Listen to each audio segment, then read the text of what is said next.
Est-ce qu'il y a des personnes dans la salle qui pensent avoir une mémoire plutôt visuelle? Une mémoire plutôt auditive?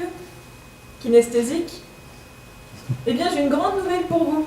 Cette théorie des mémoires sensorielles démocratisée par de la Garandry a en fait plus de 100 ans. Ça fait des dizaines d'années qu'elle est considérée comme obsolète ou trop réduite. Non. Pour les chercheurs, adieu les mémoires sensorielles et fait place à la mémoire lexicale, épisodique ou encore sémantique. Bon, pour vous expliquer simplement, histoire que vous mémorisiez quelque chose. Notre cerveau est comme un immeuble. Au rez-de-chaussée, ce sont nos fameuses mémoires sensorielles, appelées aujourd'hui iconiques. Durée de vie, moins de 10 secondes, donc pas très intéressant. Quelques étages au-dessus, nous avons la mémoire lexicale. Mais même si elle fonctionne bien avec les images, seule, elle est aussi assez fragile. Non, en fait, le saint graal de la mémoire, la terrasse au sommet de notre immeuble où nous pourrions voir tous nos élèves, c'est la mémoire sémantique, la mémoire à long terme, la mémoire du sens. Car pour des chercheurs, comme Tulvig, apprendre, c'est d'abord comprendre. Comprendre ce qu'est un canari, c'est savoir ce qu'est un oiseau. Mais comprendre ce qu'est un oiseau, c'est savoir ce qu'est un animal, etc. Le principe de sa théorie de la mémoire épisodique, c'est qu'à chaque fois que l'on rencontre un mot ou un concept, même s'il est familier dans un nouveau contexte, notre cerveau va créer un nouvel épisode qui renforcera la mémoire.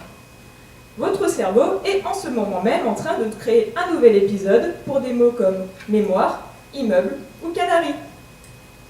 Et c'est pour cela que c'est très important pour nos élèves de leur proposer une même notion ou un même mot dans des contextes très différents. D'ailleurs, lorsque vous vous souviendrez de ma présentation, vous serez en fait en train de réactiver cet épisode. En résumé, je comprends, donc je sais. De plus, le fonctionnement de notre mémoire est une ressource inépuisable de réflexion sur la pédagogie, les outils adéquats à proposer à nos élèves pour les aider à apprendre, ou même qu'ils prennent conscience qu'ils sont tous capables d'apprendre. Voici un exemple de question que je me suis posée pendant mon mémoire. Faut-il absolument que les élèves lisent en silence? Quel type de fond sonore favorise ou perturbe la mémorisation? Pourquoi écrire certains mots en rouge dans une trace écrite? Quand et comment utiliser les images mentales, la mémotechnie pour aider les élèves à mémoriser? D'ailleurs, vous saviez que notre cerveau aime l'humour et ce qui sort de l'ordinaire? Même si les chercheurs ne savent toujours pas pourquoi, n'hésitons pas à être créatifs, drôles et atypiques. Équipons nos élèves de cette compétence si utile pour toute leur vie. Apprenons-leur à apprendre. Merci.